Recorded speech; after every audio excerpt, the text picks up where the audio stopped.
Today, we're doing things differently. Not too different, just a little bit different. As you can see, I have my phone in front of me, and on my phone I have an article open. Now this article, the title of this article is quite intriguing, which is why I wanted to read this in front of you guys, because I haven't read it yet. I wanted to read this and maybe you can see my live reaction. So I guess this is sort of a reaction video. I don't know, call it whatever you want. Maybe I'll comment a little here and there. We'll see where it goes.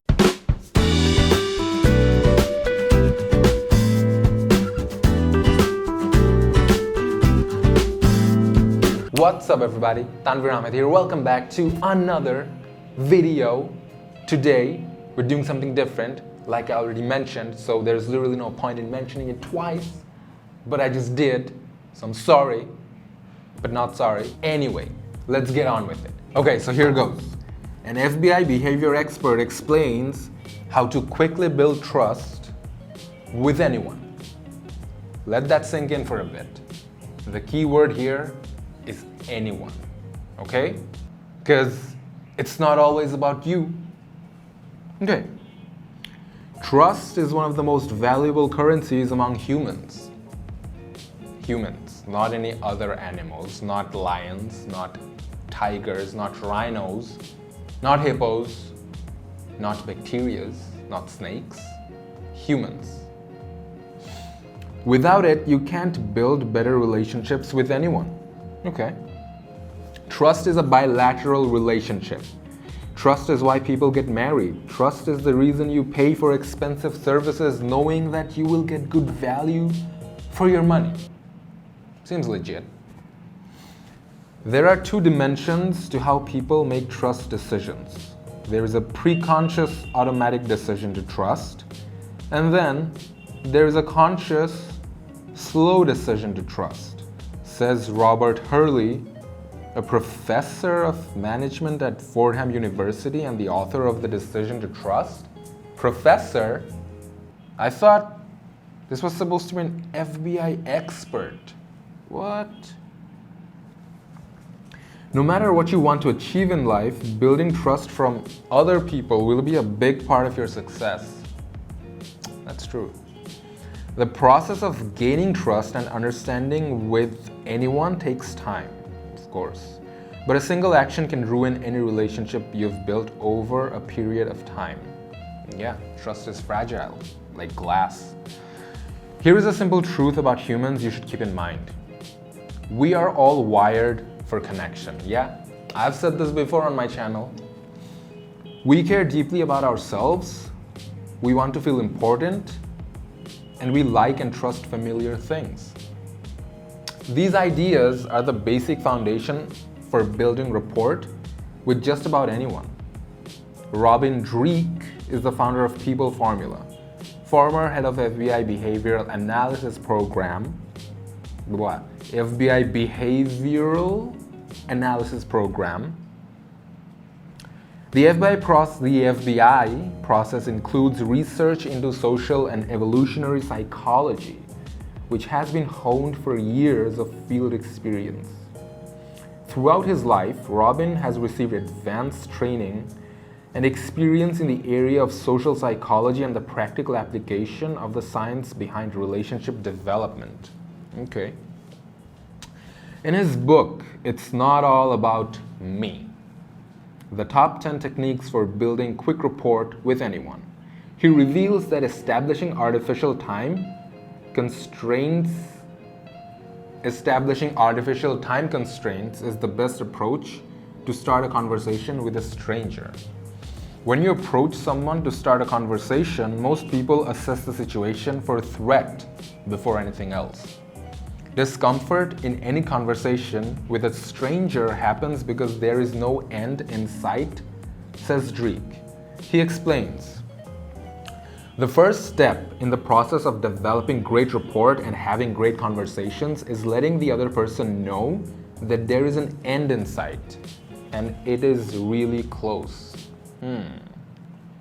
Once you have dealt with the awkwardness of starting a conversation and established clearly that you don't intend to take all their time, You want to look non-threatening. The best nonverbal technique you can use to look more accommodating is to smile. Of course, yeah.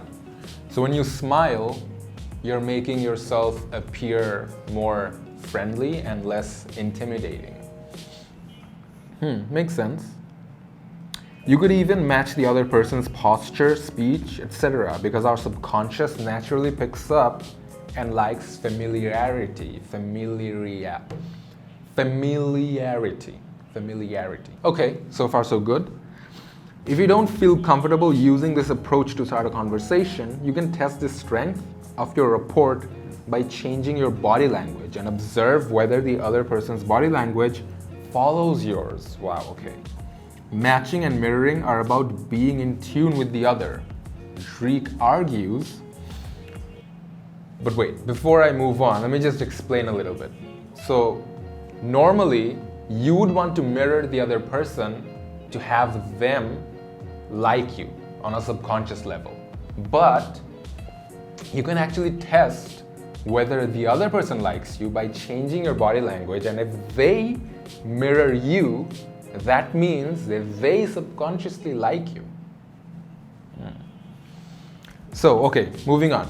Dreek argues, when you walk into a room with a bunch of strangers, are you naturally drawn to those who look angry and upset, or those with smiles and laughing?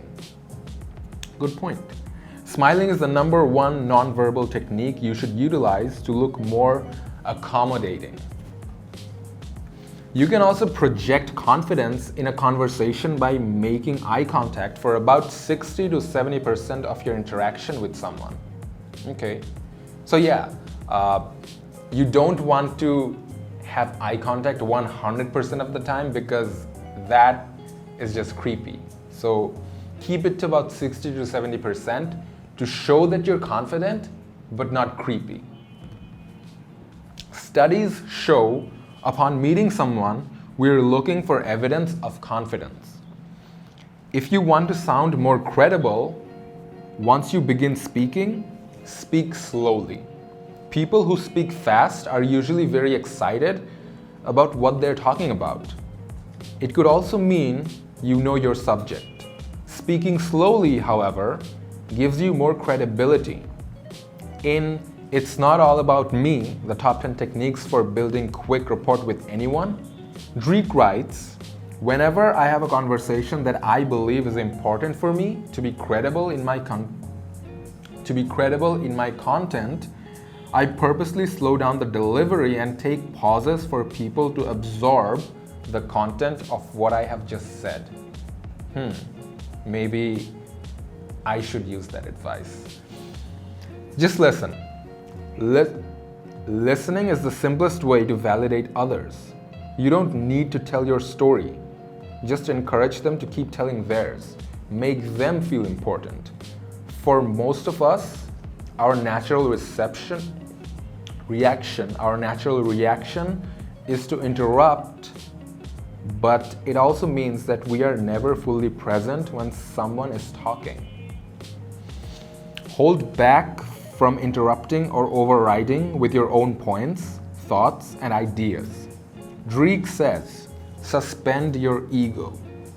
Suspending your ego is nothing more complex than putting other individuals' wants, needs, and perceptions of reality ahead of your own.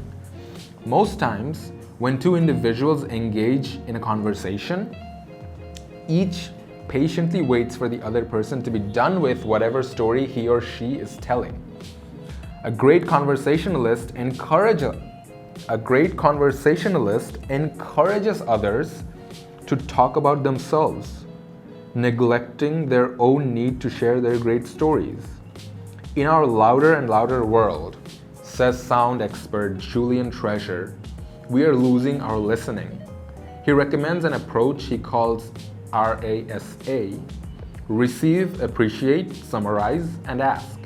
He says the art of conversation is being replaced dangerously by personal broadcasting. This is so true. True validation coupled with ego suspension means that you have no story to offer, that you are there simply to hear theirs. says Dreek. Be curious and ask open-ended questions. If you're really listening, this should be pretty easy. Once the individual being targeted in the conversation supplies more words and thought, a great conversationalist will utilize the content given and continue to ask open-ended questions about the same content, argues Dreek. So you're basically helping them tell their story. You're showing interest in listening to their story. And that is what great conversationalists do. People who ask more questions and specifically follow-up questions during a conversation are perceived as more likable, according to Harvard University research. Okay. So all you have to do to be likable is ask more questions. And I'm not even kidding, it's true. You'll never get a second chance to make a great first impression with people you meet, because first impression is first impression. Second impression can never be first impression. So with the few minutes to spare to get someone on your side, make the most of it. And always remember, the right attitude is everything. Make sure the other person walks away better for having met you. That was pretty intense. There were lots of things there, lots of things to digest, but I'll summarize. So in summary, the main points of this article are as follows. Number 1, trust is a valuable currency. Number 2, the simple truth about humans. We are all wired for what? For connection. Number 3, avoid discomfort.